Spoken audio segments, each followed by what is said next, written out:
Hello, let's practice your English. I will say in red and you will say in blue.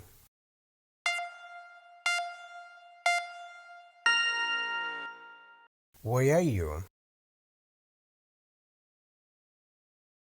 What are you doing? Where are Bill and Mary? What are they doing? Where is the cat? What is she doing? Well done. Now let's change the rules. You will say in red and I'll say in blue.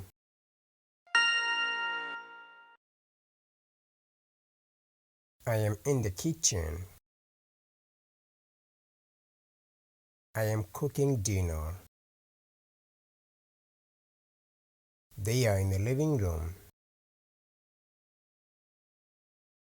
They are watching TV. She is in the dining room. She is sleeping.